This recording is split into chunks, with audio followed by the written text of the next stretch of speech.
ক্লিনথলম গ্রিসের ভালোটাক সমুদ্র সৈকতের বালুময় উপকূল জুড়ে পড়ে আছে কালোবাজারি ব্যবসায়ীদের সাথে জড়িত থাকা এই জাহাজ। ১৯৫০ সালে ভুতুড়ে এই জাহাজটাকে তৈরি করা হয়েছিল ডেনমার্কে। এই জাহাজটা দিয়ে যে কত কিছু করা হয়েছে তার কোনো হিসেব নেই। তবে এই জাহাজটার সুদীর্ঘ পথ চলার শেষ হয়েছিল ১৯৮০ সালের এক রহস্যময় ঘটনার মাধ্যমে। যদিও বলা হয়ে থাকে সেই সময় তুরস্ক আর ইতালির মধ্যে সিগারেট চোরাচালানের সাথে জড়িত থাকার কারণে এটাকে জব্দ করা হয়েছিল, আর পরবর্তীতে এটাকে পরিত্যক্ত ঘোষণা করা হয়।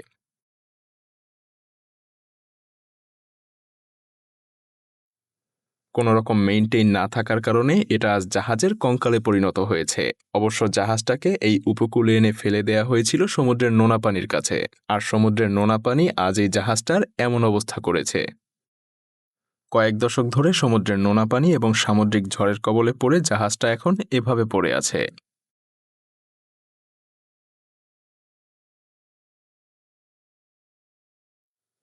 ভূমধ্যসাগরে পড়ে থাকা জাহাজটা ধীরে ধীরে ভেঙে পড়ছে, যেন জাহাজটার শুধুমাত্র কাঠামোটাই এখন টিকে আছে। যদিও এই জাহাজ নিয়ে বিভিন্ন রহস্যময় গল্প শোনা যায়, আজ না হয় সেসব দিকে না যাই। শুধু আজ এতটুকুই দেখুন, জাহাজটার করুণ পরিণতি এটাকে এক মরিচার স্তম্ভে পরিণত করেছে। এইচএস পালো আল্টো প্রথম বিশ্বযুদ্ধের সময় যে অয়েল ট্যাঙ্কার জার্মানিদের ঘুম হারাম করে দিয়েছিল, সেই জাহাজ পড়ে আছে আমেরিকার ক্যালিফোর্নিয়াতে অনাদরে অযত্নে। যদিও এটা প্রথম দিকে তেলের ট্যাঙ্কার হিসেবে খুব সুনাম কুড়িয়েছিল, কিন্তু পরবর্তীতে এটাকে তেলের ট্যাঙ্কার থেকে রূপান্তর করে তৈরি করা হয়েছিল একটা ভাসমান বিনোদনের জন্য কমপ্লেক্স সেন্টারে। কিন্তু প্রথম বিশ্বযুদ্ধের পরে যখন পুরো পৃথিবীতে অর্থনৈতিক মন্দা শুরু হয়, তখন থেকেই এই জাহাজটার দিক থেকে সবাই বাধ্য হয়েই মুখ ফিরিয়ে নিতে শুরু করে। পরবর্তী দশকগুলোতে এই জাহাজ নিজেকে হারাতে থাকে।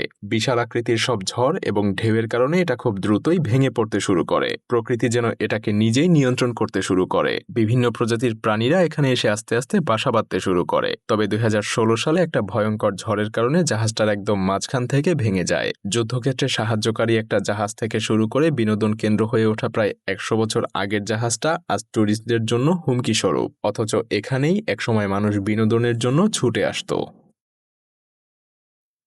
এসএস মাহিনো একসময় যে জাহাজটা দ্বিতীয় বিশ্বযুদ্ধের সময় হাজার হাজার আহত সৈনিকদের নিয়ে সমুদ্রের বুকে ঘুরে বেড়াতো, সেটাই কিনা আজ মৃত কঙ্কাল হয়ে পড়ে আছে নিউজিল্যান্ডের সমুদ্রের উপকূলে। আজ থেকে প্রায় ১০০ বছরেরও বেশি আগে অর্থাৎ ১৯০৫ সালে জাহাজটাকে নির্মাণ করা হয়েছিল স্কটল্যান্ডে। এটা পৃথিবীর প্রথম টারবাইন চালিত জাহাজ ছিল। যদিও প্রথম দিকে এটাকে বিলাসবহুল প্রমোত্তরীর মতো করেই ব্যবহার করা হচ্ছিল, কিন্তু জাহাজটার সেই বিলাসবহুল গাম্ভীর্য রেখে নিজেকে উজাড় করে দিতে হয়েছিল দ্বিতীয় বিশ্বযুদ্ধে আহত সৈনিকদের জন্য। আর তাই এটাকে সেই সময় নাম দেওয়া হয়েছিল হসপিটাল শিপ। পরবর্তীতে এই জাহাজটা সময়ের সাথে আর টিকতে না পারার কারণে পরিত্যক্ত করা হয়।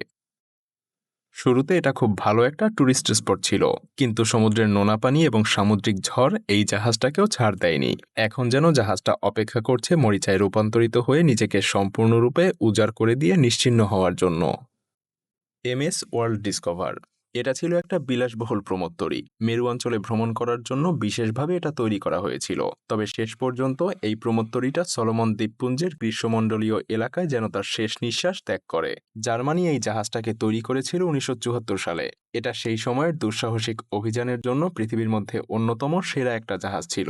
তবে এই প্রমোত্তরীটার সেই দুঃসাহসিক অভিযান শেষ হয় ২০০০ সালের ৩০শে এপ্রিল, যখন এটা একটা সমুদ্রে ডুবে থাকা প্রবাল প্রাচীরের সাথে সজোরে ধাক্কা খায়। আচমকা জাহাজটার হাল ভেঙে যায়। জাহাজটাতে বিভিন্ন জায়গা থেকে সমুদ্রের পানি ভেতরে ঢুকতে শুরু করে। তবে সেই সময় সৌভাগ্যবশত একটা রেস্কিউ টিম সেখানে এসে পৌঁছায়, আর কোনো রকম প্রাণহানি ছাড়াই সবাইকে উদ্ধার করা হয়। কিন্তু জাহাজটার অনেক জায়গায় ভেঙে গিয়েছিল, যা ছিল মেরামতের একদম অযোগ্য। তাই এটা প্রায় ২ দশক ধরে এভাবেই পরিত্যক্ত অবস্থায় কঙ্কাল হয়ে পড়ে আছে। এটা সমুদ্রের স্রোতে মাঝে মধ্যেই স্থান পরিবর্তন করে, তাই এটাকে অনেকে ভুতুড়ে জাহাজ বলেও ডাকে। যে জাহাজটাকে একসময় তৈরি করা হয়েছিল বিশ্বভ্রমণের জন্য, সেটা এখন পড়ে আছে ভুতুড়ে জাহাজ হয়ে, অনাদরে অবহেলায় কঙ্কালে রূপান্তরিত হয়ে। এসএস এয়ারফিল্ড এবার আপনি দেখতে পাচ্ছেন সবুজে ঘেরা একটা যুদ্ধ জাহাজ, যেটা কিনা প্রায় ১০০ বছরের পুরনো। যুক্তরাজ্যে এটাকে তৈরি করা হয়েছিল ১৯১১ সালে। পরবর্তীতে দ্বিতীয় বিশ্বযুদ্ধের সময় এই জাহাজটাকে ব্যবহার করা হয়েছিল আমেরিকান যুদ্ধ জাহাজের কাছে বিভিন্ন সাপ্লাই পৌঁছানোর জন্য।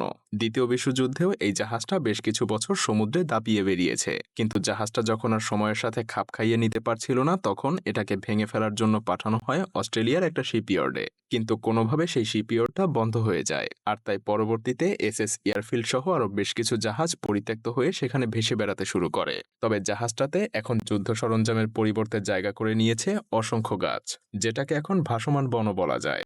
বলা চলে জাহাজটার একরকম পুনর্জন্মই হয়েছে, কারণ এটা এখন একটা ম্যানগ্রোভ জঙ্গলের আবাসস্থল। মার্সেমফিম বিলাসবহুল এই ইয়টটার বাংলা নামের অর্থ অসীম সমুদ্র। তবে ২০০১ সালে নির্মিত ব্রাজিলিয়ান এই অসীম ইয়ট অ্যান্টার্কটিকায় শেষ হয়ে গিয়েছে। যদিও এটা তৈরি করা হয়েছিল অবসর কাটানোর জন্য এবং সেই সাথে বৈজ্ঞানিক আর শিক্ষামূলক বিভিন্ন গবেষণার কাজের জন্য। ২০১২ সালে ইয়টটার সাথে ঘটে যায় এক মর্মান্তিক ঘটনা। একদল শিক্ষার্থী এবং বৈজ্ঞানিক টিমকে নিয়ে ইয়টটা অ্যান্টার্কটিকার উদ্দেশ্যে যাত্রা করেছিল, কিন্তু হঠাৎ করেই আবহাওয়া বদলে যায়। ভয়ঙ্কর ঝড়ে ইয়টটা বরফের একটা ফাঁদে আটকা পড়ে। প্রবল বাতাসে বরফ ইয়টটার চারদিকে একেবারে ঘিরে ফেলে, ফলে ইয়টটা বরফের মধ্যে একটা জীবন্ত লাশের মতো আটকে যায়। মুহূর্তের মধ্যেই বিলাসবহুল এই ইয়ট মিলিয়নিয়ারদের জন্য হয়ে যায় কফিন আর ঠান্ডা বরফ, আর ইয়টের জন্য হয়ে যায় একটা সমাধিক্ষেত্র। তবে এই ঠান্ডা বরফ জল এটাকে কোনো রকম ক্ষয়ক্ষতির হাত থেকে আজ পর্যন্ত অক্ষত রেখেছে। মানুষ চাইলে এখন সেখানে গিয়ে এটা দেখতে পারে। বরফ জলে এটা এখন ভুতুড়ে অবস্থায় পড়ে আছে, যেটা একসময় পৃথিবীর সবথেকে ধনী ব্যবসায়ী আর আরব শেখদের নিয়ে ঘুরে বেড়াতো। Costa Concordia. নির্মম এই সমুদ্রে যে কোনো কিছু ঘটতে পারে, এমন একটা ঘটনাই ঘটেছে ইতালির টেরেনিয়াম সমুদ্র উপকূলে। মর্মান্তিক এই ঘটনা ঘটেছিল ২০১২ সালের ১৩ই জানুয়ারি, যে ঘটনাতে পুরো বিশ্ববাসী স্তব্ধ হয়ে গিয়েছিল। সেই সময় সামুদ্রিক এই বিলাসবহুল ক্রুজশিপ শত শত বিলিয়নিয়ারকে নিয়ে সমুদ্রের বুকে ঘুরে বেড়াচ্ছিল, কিন্তু হঠাৎ এটা সমুদ্র উপকূলের একদম কাছাকাছি আসায় একটা পাথরের খণ্ডে ধাক্কা লেগে ডুবতে শুরু করে। কারণ সেই ধাক্কার কারণে প্রায় ৫০ মিটার জায়গা জুড়ে গর্ত হয়ে গিয়েছিল। ৪২০০ জনেরও বেশি যাত্রী ছিল সেই জাহাজে। সমুদ্র উপকূলের এত কাছাকাছি এসে জোরালোভাবে উদ্ধারকার্য চালানোর পরেও প্রায় ৩২ জন প্রাণ হারিয়েছিল। এটা সে সময় পৃথিবীর মধ্যে অন্যতম বিলাসবহুল জাহাজ ছিল। ২০১৩ সালে এটাকে আবার পুনরায় ভাসিয়ে তোলা হয়েছিল। তবে যাই হোক, এটা ২১ শতাব্দীর বড় বিপর্যয়গুলোর মধ্যে অন্যতম একটা এবং ক্ষয়ক্ষতির পরিমাণও অনেক বেশি ছিল। এক সময়ের দুর্দান্ত জাহাজ, যেটা ছিল আধুনিক সব সুযোগ সুবিধার জন্য বিখ্যাত, সেটার করুণ পরিণতি পৃথিবীবাসী আজ তাকিয়ে তাকিয়ে দেখছে।